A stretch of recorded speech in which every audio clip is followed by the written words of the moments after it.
Another defensive battle between the Saints and Cowboys. This time New Orleans comes out on top as they defeat the Dallas Cowboys and knock them from the ranks of the unbeaten. Andrew Doak joining me right now here on the floor of the Superdome, and let's dive into this game. And first off, you have to tip your hat to the Saints defense. This Cowboys offense came into this contest averaging 32 points per game over the first 3 games.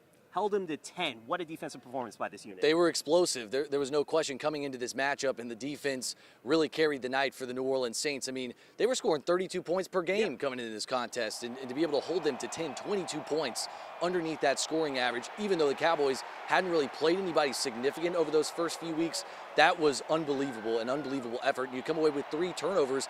Von Bell's someone who's really taken a step forward this year. He not only has the fumble recovery after A.J. Klein knocks out the fumble from Jason Witten, who rarely ever fumbles, then he also has the strip of Zeke Elliott, and then you have the garbage INT late in the game by Marcus Williams. But to be able to have that type of effort in this type of game, given the fact that you're playing with your backup quarterback, and what we saw against the LA Rams, this was a completely different defense tonight. And they've now carried that over 2 straight weeks in a row to Seattle and back home to New Orleans. So this was their best effort of the season so far, and something to build on. And I thought Marshawn Lattimore maybe had his best game of the year, keeping Amari Cooper to just 48 yards receiving and Zeke to 35 yards rushing. Those are the 2 keys coming into that game. You have to stop those 2 guys, and they did it. Yeah, that was a very impressive performance by the Saints to stop that type of offense. And they won the turnover battle, which is very important.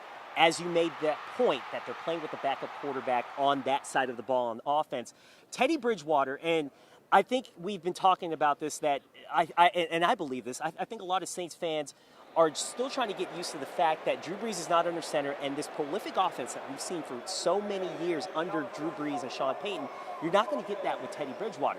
But Teddy Bridgewater is still doing his job of getting this offense in positions to score. It's just that there's certain times where the offense just shoots themselves in the foot, and they're not setting him up for success. Would you agree with that assessment? I would 100% agree. And when you look at Teddy Bridgewater's night, when you look at Teddy Bridgewater as a quarterback, I think you need to ask yourself realistically coming into these games, what do you expect from Bridgewater? He's not a quarterback who's going to light up a stat sheet with 300 or 400 yards passing and 4 touchdowns. That's just not his style. But how many times on Sunday night did we see the Saints starting a drive or continuing a drive at 1st and 20, 2nd and 20, 2nd and 15?